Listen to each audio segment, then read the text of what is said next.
Assalamualaikum warahmatullahi wabarakatuh. Alhamdulillahillazi lihada wa ma kunna linahtadiya laula an hadanallah.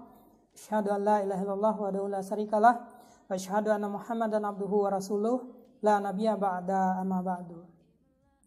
Saudaraku, ikhwanul muslimin wal muslimat, shaimin wa shaimat rahimakumullah. Untuk sampai detik ini kita masih diberikan oleh Allah Subhanahu wa taala kesempatan untuk hidup, kesempatan untuk beribadah, kesempatan untuk menikmati indahnya bumi Allah ini, dan Allah masih memberikan kita kesempatan untuk melaksanakan ibadah puasa dan qiyamul lail pada malamnya di Ramadan tahun 1441 Hijriah ini. Saya tidak bosan-bosannya mengajak kepada kita bersama, mari kita untuk selalu meningkatkan iman dan takwa kita kepada Allah Subhanahu wa taala, dengan tujuan semoga kita menjadi orang-orang yang mendapatkan ketakwaan di sisi Allah Subhanahu wa taala. Amin ya rabbal alamin. Samping itu mari kita berdoa agar wabah Covid-19 segera dihindarkan oleh Allah Subhanahu wa taala, diangkat oleh Allah Subhanahu wa taala dari muka bumi Allah ini. Amin ya rabbal alamin. Kemudian salawat beriringan salam mari sama-sama kita mohonkan pada Allah agar senantiasa dicurahkan, disampaikan buat arwah pucuk pimpinan ummah, yakninya Nabiullah Nabi Muhammad sallallahu alaihi wasallam. Pada hari ini kita akan mencoba membahas mengenai malam yang diberkati oleh Allah Subhanahu wa taala yang kita kenal dengan istilah malam Lailatul Qadar. Saudaraku, di suatu ketika Nabi berkumpul dengan para sahabat lalu bercerita. Beliau menceritakan tentang kisah seorang Nabiullah, seorang wali Allah, seorang ahli ibadah yang dikenal oleh orang Barat, dikenal oleh orang Nasrani sebagai sebutan Samson. Dalam istilah Arab, Samson atau disebut dengan Samswaz atau Sam'un. Beliau ialah Nabi Sam'un alaihissalam, seorang panglima perang, seorang jenderal, seorang yang gagah berani, namun beliau berperang tanpa pasukan. Beliau berjuang seorang diri. Begitulah kekuatan beliau yang digambarkan dan diceritakan oleh Rasulullah kepada para sahabat ketika itu.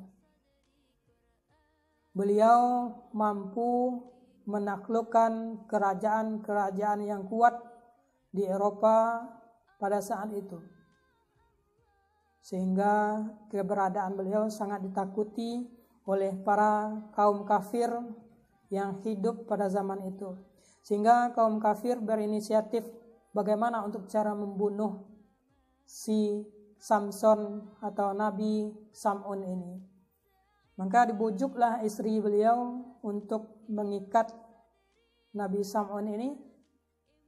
Namun ketika si istri mengikatnya dengan tali, dengan mudahnya Nabi Sam'un melepaskan. Kemudian ketika diikat dengan rantai, dengan mudahnya Nabi Sam'un melepaskan ikatan rantai tersebut dan bertanya dalam nada marah kepada istrinya, "Siapa yang telah mengikatku?" Lalu aku, kata istrinya, "Kenapa engkau mengikatku?" "Karena aku ingin menguji kekuatanmu." Lalu si istri membujuk Nabi Sam'un ini untuk menceritakan apa rahasia kekuatan beliau. Dan Nabi Sam'un karena percaya kepada istrinya menceritakan bahwasanya yang dapat melemahkannya adalah kekuatan rambutnya. Maka di malam berikutnya dipotonglah rambut Nabi Sam'un ini, diikatkan ke tangannya. Maka seketika Nabi Sam'un bangun dan Nabi Sam'un tidak dapat melepas ikatan. Ketika itulah si istri memanggil para petinggi-petinggi kafir pada masa itu untuk memuduh Nabi Sam'un alaihissalam. Namun ketika disiksa, dipotong telinganya, dikeluarkan matanya, Nabi Sam'un tetap kuat dan Nabi berdoa kepada Allah. Beliau berdoa agar diberikan kekuatan kepada Allah. Maka Allah berikan kekuatan seketika itu.